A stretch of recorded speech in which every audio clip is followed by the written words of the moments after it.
Okay, the EDSA uprising is a particular event of several days. My involvement, you could probably trace it to when martial law was declared, because I was a student leader then at UP. Katatapos lang ng UP student elections, I was elected vice chair. And then, nag-declare na martial law. So, I went underground, and then I was arrested about a year later. I was detained for about 5 months, and then from there, I finished my university education. I went into medical school. I became a doctor, and then I channeled my activist commitments into doing community-based health program. So serving the people through basic health programs. I was arrested 1 year into martial law. I was going to have a meeting with fellow activists in a house of a friend, and we were raided. CSU, Constabulary Security Unit. And ang kaigihan, ang swerte ko, natawagan ko pa yung magulang ko, they were able to go to the place that was raided. And so, I was accompanied going to Krame. So, hindi ako nadala sa safe house. Pero, ako lang ang babae nun, yung mga kasamahan ko, doon pa lang sa bahay, binubugbog na. Ako, hindi naman ako ginalaw. Of course, what I went through is what everybody who gets arrested during that time, you don't have any recourse to a lawyer, interrogate ka, they will detain you without any charges, and so detention is indefinite. Meron ding mental torture. I was brought to yung NICA headquarters dito sa may East Avenue, and then I was threatened, pinaguhubad ako, pinaluhod ako, may mga, but hindi naman sinaktan talaga. Maybe it's because from the outset, alam nila na alam ng pamilya ko kung nasaan ako. So hindi nila ako pwedeng saktan, and then itago na lang ako. No? So I'm just one of the many thousands who were illegally detained, arrested, and tortured to some degree. That's why I received some amount of compensation dun sa Marcos Human Rights Victims Compensation Board for the arrest and for the torture that I underwent. But wala sa kalingkingan ng dinanas ng iba. So I was there at EDSA. We were one of the first to go in front of the Camp Crame gate. I remember one of the first organizational banners I saw there was the banner of the UP College of Law students. And then, habang dumadami yung mga tao, umuwi muna kami para gumawa ng mga placards, ganyan, at saka para mag-mobilize din.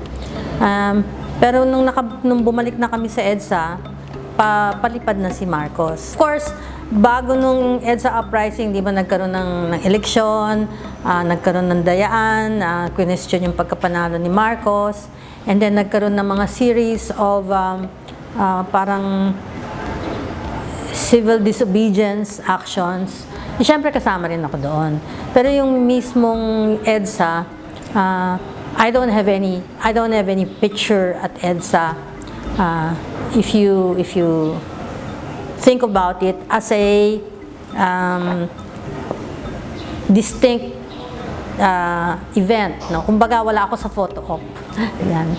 But I consider that the entire time that I was politically active as an activist, from 19 years old nung nahuli ako hanggang nung nakagraduate na ako sa medicine, 26 years old. That whole time I was in the resistance movement, as a manner of speaking. By that time, may asawa, may anak, all that. Actually, kung natatandaan ko right after nung EDSA uprising na napalayas na ang mga Marcos sa bansa, there was really euphoria, there was jubilation, isa-isang bahagi dahil napabagsak na yung diktador, pati yung asawa niya na abusado at saka profligate, no? And then, on the other hand, yung mataas na expectations doon sa pumasok na bagong rehimen na kinakatawan na personified by Mrs. Corazon Aquino. High hopes for, of course, restoration of democracy and high hopes for more wide-ranging and fundamental reforms. Ngayon, pagkukumpara mo na yung euphoria yun at saka yung joy, yung jubilation at saka yung high expectations, parang ano na lang, parang dim memories na lang ngayon, no? To the extent that because for many reasons, one is because the institutions of society that are the ones who are charged with educating later generations about the truth about EDSA, the truth about the Marcos rule. Malaki ang naging weakness or shortcoming doon. And then, yung mga lumaban sa diktadura, siguro nagkaroon din ng kumpiyansa. Akala tapos na yon. Hindi na realize na merong pagkakataon for a Marcos comeback, for a renewed illusion that strongman rule is the answer to the problems of Philippine society. So, akala ng marami, siguro kasama na rin ako doon, na masyado nang nakatatak or indelible na sa collective consciousness ng mamamayan yung kasamaan ng martial law period, yung kasamaan ng diktadura, hindi lang in terms of political repression at saka human rights violation, but also in terms of corruption and yung pagnanakaw sa kabambayan and pamamayagpag ng mga cronies. Akala nung generation ko, hindi na mabubura yon as a lesson of history. So maybe there was a hindi naging nagsikap na siguraduhin na ang mga nas batang henerasyon ay maintindihan, malaman din yon at maintindihan yon. As shown by the Marcos comeback, as shown by the hankering for strongman rule as a solution to long-standing problems, as shown by romanticized memories about how great it was under the Marcos dictatorship. Ang personal take ko doon, ang nagawa kasi ng EDSA uprising, pinabagsak yung diktador. For a while, yung Marcos faction of the ruling elite naging anathema. They became even social pariah. Yung talagang hindi iniimbita ang mga Marcos sa or yung mga kamag-anak ng Marcos, kasi mga Marcos lumipad sa Estados Unidos. Hindi sila naiimbita sa mga social functions, no? Ang mga sikat, mga Aquino. The problems of society, yung endemic mass poverty, yung ang laki-laki ng pagitan ng mayaman at mahirap, yung mayorya ng kababayan natin, mga magsasaka na wala namang lupa, inaapi, yung democratic rights, including civil and political rights, many times violated, invoking fight against insurgents or terrorism. Lahat ng mga, kumbaga, yung mga recipe, yung mga ingredients doon sa recipe for the return of strongman rule, of dictatorship, of the appeal of yung gumamit ng kamay na bakal para dun sa problema sa droga, problema sa rebelde, problema sa mga kabataan na matigas ang ulo, nanatili. Kasi andyan yung ingredients no? So talagang ang EDSA was really short. It was not a revolution from my point of view. It was an uprising that brought down a dictator. But the military as an institution, halimbawa, kahit na nagkaroon ng R dun sa AFP, Reform the Armed Forces, actually hindi na reform. So yung hindi tumagos, halimbawa yung understanding na yung rebellion ay bunga ng mga totoong problema sa lipunan ng maraming tao, ng maraming mamamayan, at hindi lang dahil may mga komunista o yung pagtingin na hindi mo masusolusyonan ang mga problemang malalaki sa pamamagitan ng simpleng dagdagan mo yung pondo ng military, gawin mong mas intense yung counterinsurgency program mo, o stamp out activism in schools, etc. Yung ganyang klaseng thinking, yung militarist thinking, yung fascist thinking, yung the lack of a deep appreciation of what democracy really is, and including a deep appreciation of the role of the opposition, of critics, of activists, of those who dare question the status quo. Walang ganong appreciation sa military establishment. These institutions that had been corrupted, ang term na ginagamit ko, transmogrified under the Marcos dictatorship, hindi naman talaga yung nagbago. Of course, naibalik ang media, okay? Media. Free press, to a certain extent. Kaya lang, yung ownership ng media are still in the hands of the elite. So may limits to what extent freedom of expression can be through the media. But of course, there's social media now, and that is a development which has unleashed some degree of energy for freedom of expression. Yung restoration ng Congress, ng lower house at saka ng Senate, I mean, you know, look at the composition, look at the profile of those who are elected.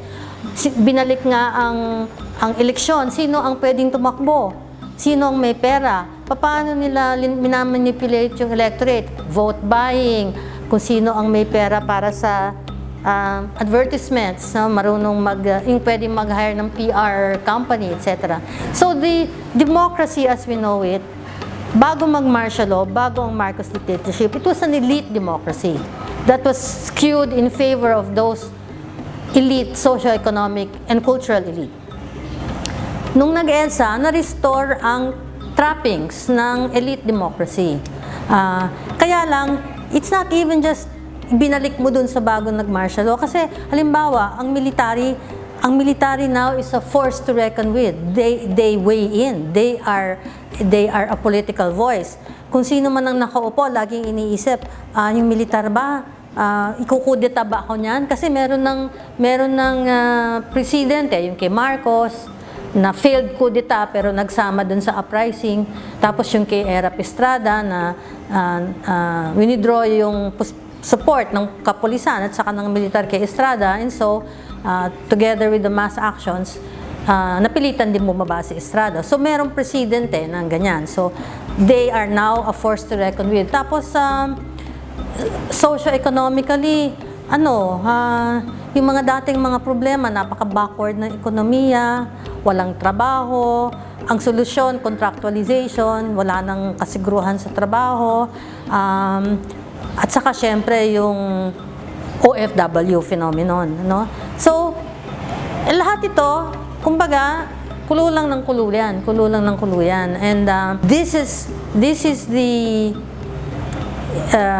environment which has spawned the Duterte regime, which has all the hallmarks of a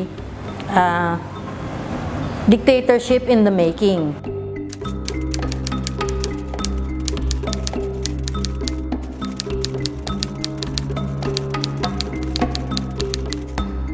Actually, yung hugot dyan will go all the way back to the Philippine Revolution against Spain.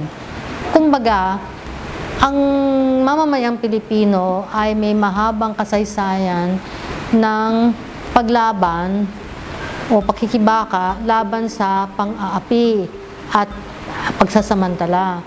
Noong panahon ng Kastila, laban sa kolonyalismong Espanyol. Panahon ng Amerikano, Philippine-American War. Panahon ng Japanese occupation, yung laban sa mga Hapon. And then, yung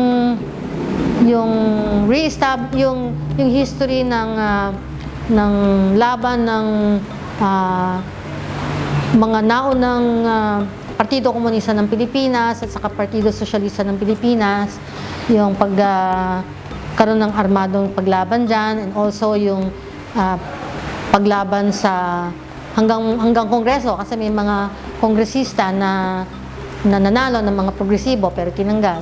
So, ibig sabihin may mahabang kasaysayan until you get to EDSA 1 and then you get to EDSA 2. So, ang positibo dyan is that there is a wellspring of experience, collective experience of the Filipino people na lumalaban naman sa pang-aapi at pagsasamantala. Kaya lang, yung kasaysayan na yan, yung mga aral dyan, medyo nalamutak na, no? Hindi na ganun kaklaro, hindi na ganun ka-distilled, at hindi na yun na-carry over sa generations. Doon sa struggle, sa pakikibaka, palagay ko, kung hindi mo na, of course, nandyan yung organized, no? Yung mga organized groups of the left among the different sectors and classes of society na hindi naman napatid yan, ano? Tuloy-tuloy yan. And of course, also the armed revolution, the armed struggle, tuloy-tuloy yan. Tapos yung mga kapatid nating Moro, meron din sila na naging paglaban. Sa Cordillera, meron din, ano? Tapos, makikita mo naman dun sa mga spontaneous, yung kahit hindi pinamumunuan ng mga organized groups, meron eh. Halimbawa, may demolition ng mga urban poor na very arbitrary at saka talagang marahas. Lumalaban yung mga tao dyan. Wala namang nanunulsol dyan. O let's say yung sa Kanayunan, yung land grabbing na nangyayari. May mga spontanyong paglaban ang mga magsasaka, mga kabataan. Halimbawa, nung burial ng remains ni Marcos sa libingan ng mga bayani, meron talagang mga aktivista na aktibo dyan. Pero merong malaking spontanyong lumitaw, lalo na sa mga ilang mga sectarian schools, na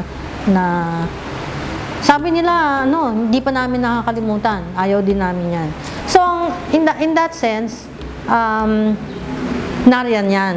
And EDSA is a panandang bato yan, na kumbaga, nandyan lang yan, umabot yung panahon na maging napaka-intolerable na ng exploitation and oppression, and then may mga triggers, merong kilalang oposisyon na mapapatay, o kung ano man, o pwedeng un-trigger din yung mga military na restive. Kagaya ngayon, sabi nila, military restive dito sa termination ng VFA kasi pro-US ang military. Sometimes, yung mga ganon, even if initially hindi naman siya progressive o hindi siya anti-tyranny or anti-fascist, pero nagsasanib-sanib yan in ways that even the actors themselves do not intend. Pero ako, personally, ang tingin ko, of course, we can spiral downward again, Imbis na umabante tayo to a more democratic society, a more democratic form of politics ay umatras tayo ng umatras. No? Pwede rin mangyari yan. Pero ako, strategically, siguro wala na ako noon. Maybe baka yung mga apo ko na. There's no way to go but this society na napaka socially unjust, na ilan lang ang nakikinabang, tapos traidor pa sa bansa, binebenta yung ating kalupaan, yung ating mga kayamanan sa dayuhan. Moribund, there's no way for that system to go but to fall. How soon, I don't know. But I think that so long as the conditions exist, pwede nilang utasin ng significantly, halimbawa ang NPA. Pwede nilang mapatay ang significant number ng mga leftist leaders. Pwede nilang mako-opt ang mga oppositionist na mga elitista rin, mapatahimik.